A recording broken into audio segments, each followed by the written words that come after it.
following program is from NET, the National Educational Television Network.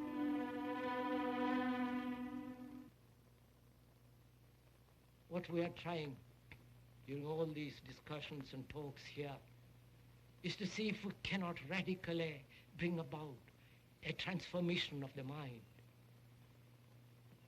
Not accept things as they are, nor revolt against it. Revolt doesn't answer a thing. But to understand it, to go into it, to examine it, give your heart and your mind with everything that you have to find out a way of living differently. The speaker is Krishnamurti, one of the more original and challenging men of our time. During the past 4 decades, his writings and talks in Europe, Asia, and America have followed a singular path, free from factionalism and dogma. This talk, Freedom from Fear, is the third in a series of 8 programs in which Krishnamurti speaks directly to those subjects which most profoundly affect the human condition: love and death, fear, and our discontent. He speaks of the real revolution, a radical change in ourselves.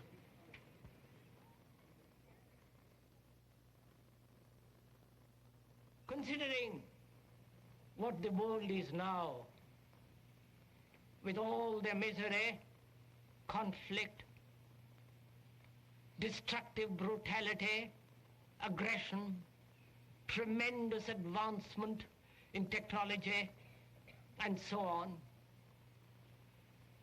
it seems to me, though man has cultivated the external world and has more or less mastered it, inwardly he's still as he was. A great deal of animal in him is still brutal, violent, aggressive, acquisitive, competitive, and he has built a society along these lines. And the more one observes, and I think almost everyone, unless he's totally blind, deaf and dumb, is aware of the extraordinary contradictions of human beings.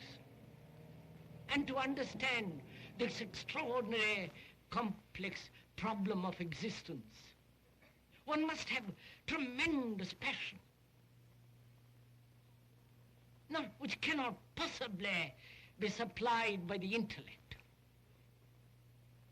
or by casual sentiment or emotionalism.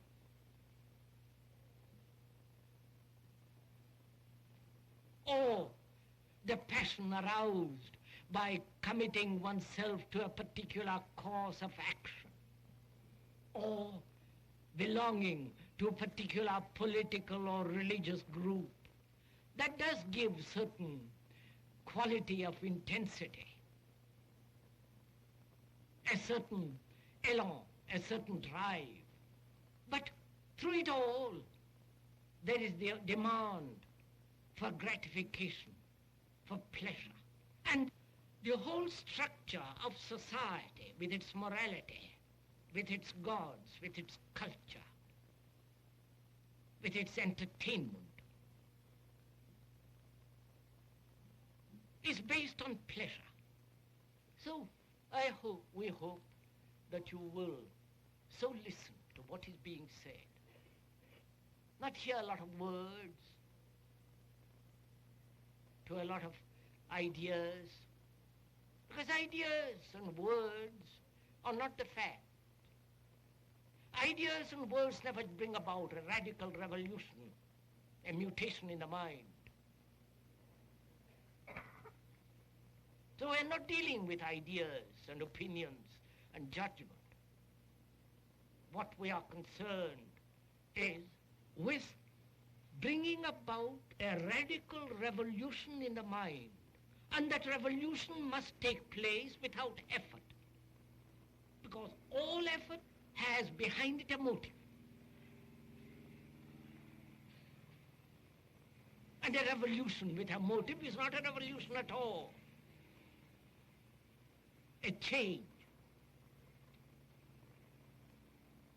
becomes merely a modified continuity when there is a motive. But a mutation, a radical transformation of the mind can only take place when there is no motive, and when we begin to understand the psychological structure of not only of society, which is part of us, and to understand it, there must be the act of listening. Not listening to the speaker, but listening to what is actually taking place in our souls. So it is a responsibility how you all listen. Because we are taking a journey together into the whole psychological structure of man. Because in the understanding of that structure and the meaning of it, we can then perhaps bring about a change in society. And society, God knows, needs a total change, a total revolution. So, as we were saying earlier, our whole concept, action, and urges are based on pleasure. And until one understands the nature and the structure of pleasure, there will always be fear.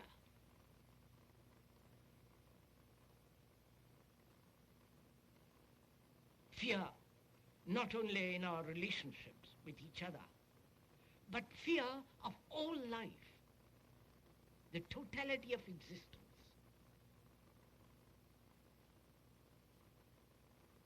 So without understanding pleasure, there can be no freedom from fear.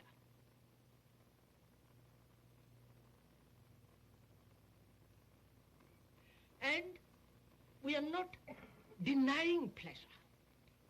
We are not advocating puritanical way of life, a suppression of pleasure or a substitution of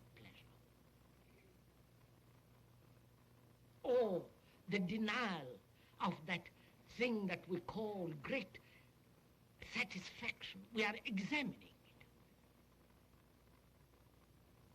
And in examination, there must be freedom from opinion.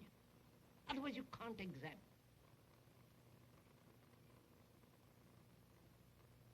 Pleasure is an extraordinary thing to understand. It needs a great deal of attention,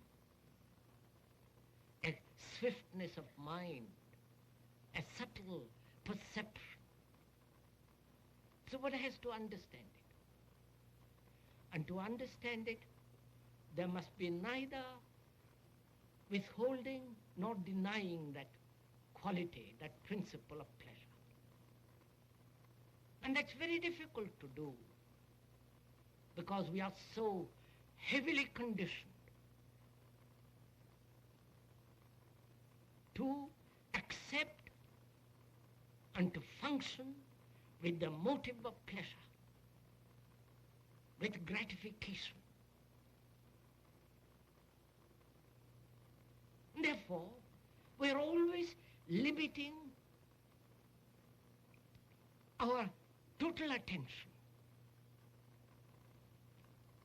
We look at life in fragments.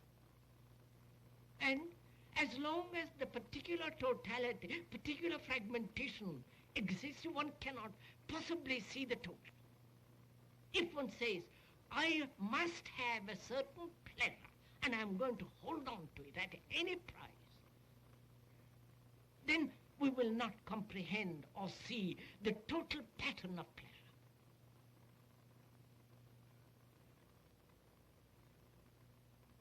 And we are concerned with seeing the totality of pleasure, what is involved in it. The pain, the frustration, the agony.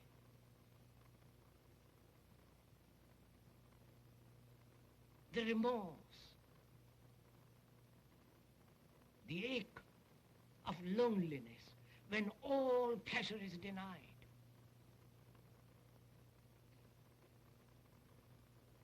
And naturally, escape from all that through various forms, which again is the continuation of pleasure.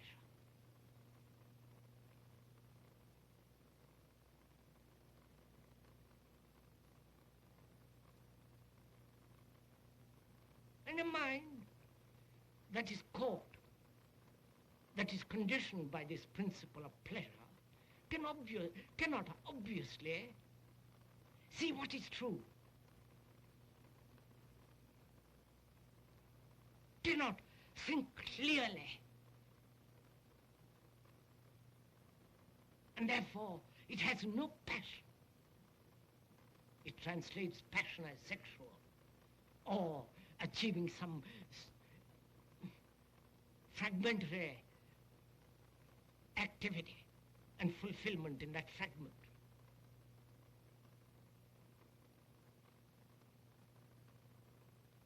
So where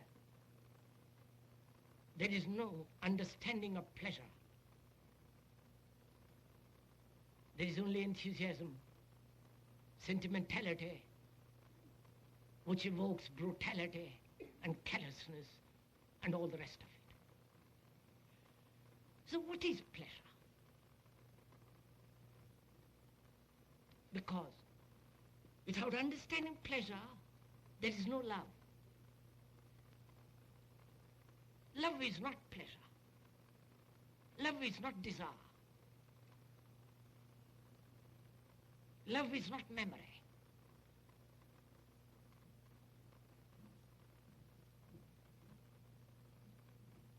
And pleasure denies love.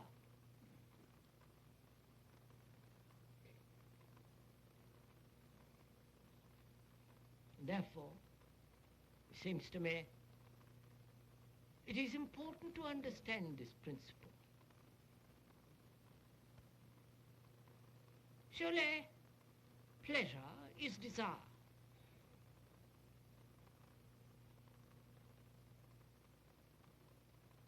Desire,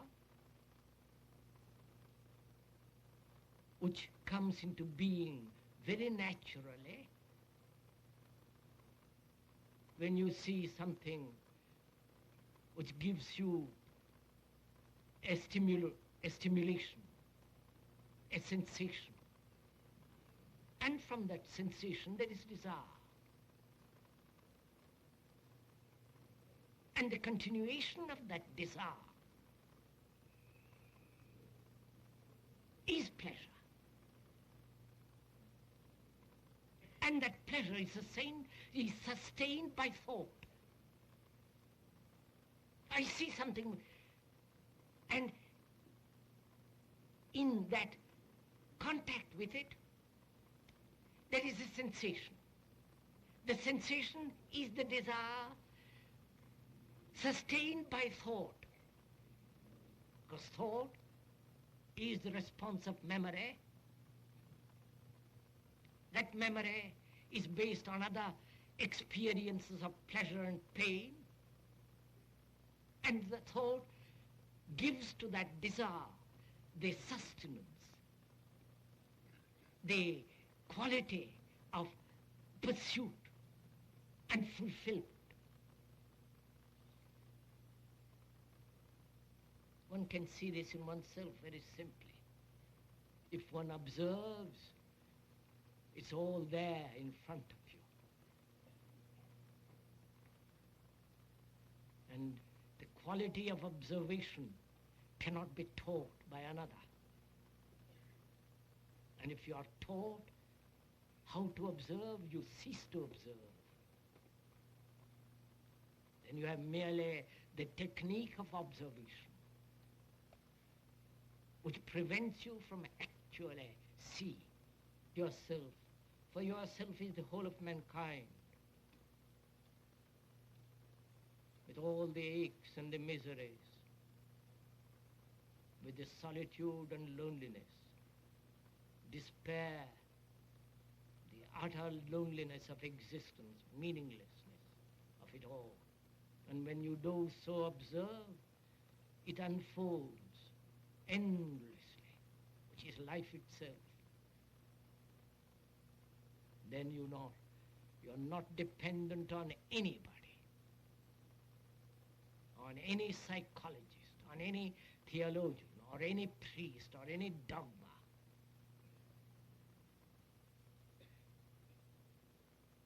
Then you are looking at this movement of life which is yourself. But unfortunately, we cannot look with clarity because we are driven by this principle of pleasure. So to understand pleasure, one has to understand the structure of thinking.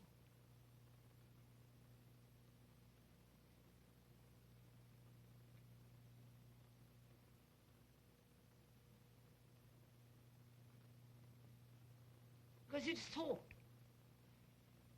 that gives continuity to pleasure. I've had an experience of pleasure yesterday, of different kinds, and thought thinks about that pleasure.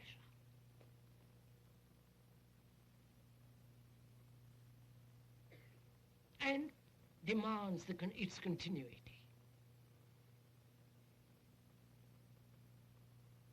So, memory of that pleasure of yesterday is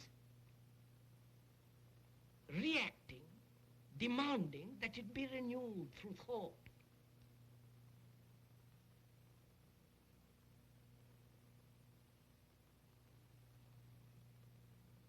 And thought is time, thinking about the past pleasure, past gratification, yesterday's delight and enjoyment. And that thought demands its continuity now. And thought projects the tomorrow's pleasure.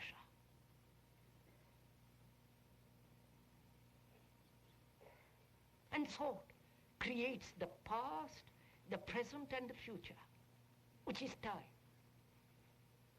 I have had that pleasure, I am going to have it, and I shall have it.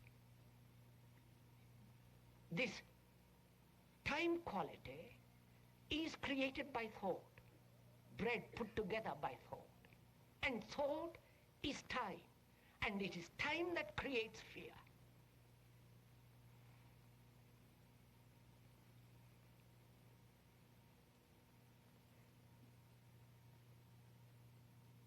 And without probing into this time, pleasure, thought, we are always bound by time. And therefore time has never a stop. It's only when there is an end to time that is something totally new.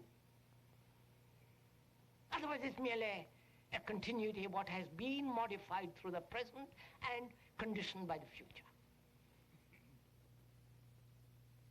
For a human being to be free of fear, fear about the future, fear about the dozen fears that human beings have, conscious or undiscovered fears. Fears of the neighbor, fears of death, fear of being lonely, insecure, uncertain, fear of being confused, fear of being stupid and not trying to become very clever. You know, fear. Fear is always in relation to something. It doesn't exist by itself. And to be totally free of fear, not partially, not a fragment of that totality of what is considered fear, to be totally, that is, psychologically, to be completely be free of fear. One must understand thought, time, and pleasure.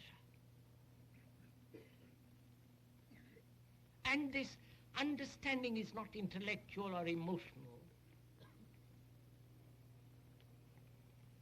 Understanding can only come when there is total attention.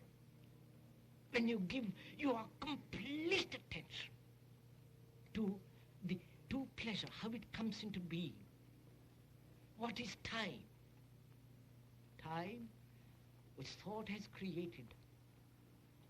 I was, I will be, I am. I must change this into that. This idea of gradual process, this idea of gradual psychological evolution of man. And that's very gratifying. Will gradually all of us become extraordinarily kindly. We shall gradually lose all our violence, aggression. We'll all be brotherly at one time, much later.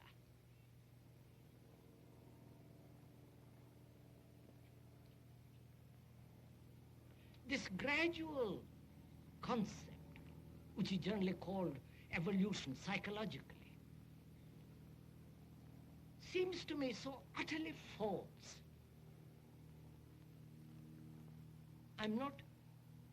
We are not offering an opinion. This is a fact.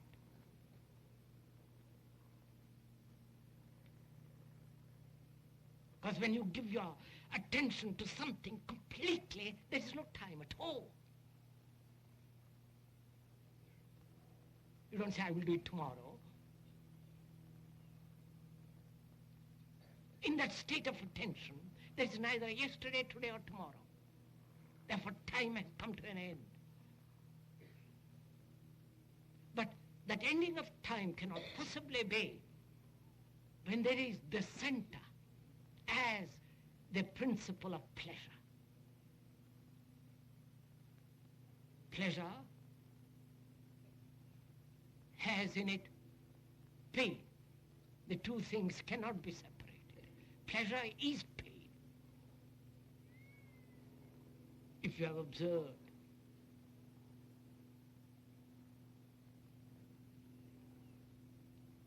so you cannot possibly psychologically avoid pain if you are pursuing psychologically pleasure. We want the one and we don't want the other. We function emotionally. Want and not want. And when deep issues, fundamental problems are concerned, and to give to your mind totally to it is rather difficult when all your life has been dissipated in fragmentary action.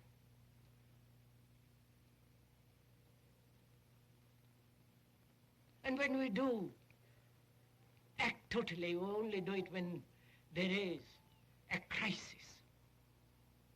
Then you wake up and give your whole attention. And this is a crisis. A talk of this kind is a crisis, is a challenge. You can't just push it aside.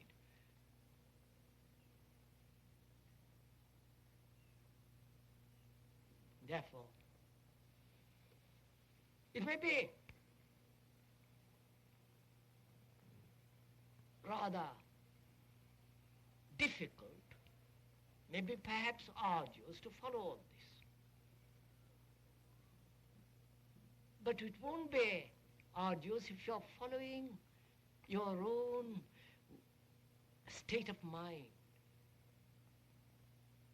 You know, it's like sitting on the bank of a river and watching the river waters go by. And when you so watch, there is neither the observer nor the observed.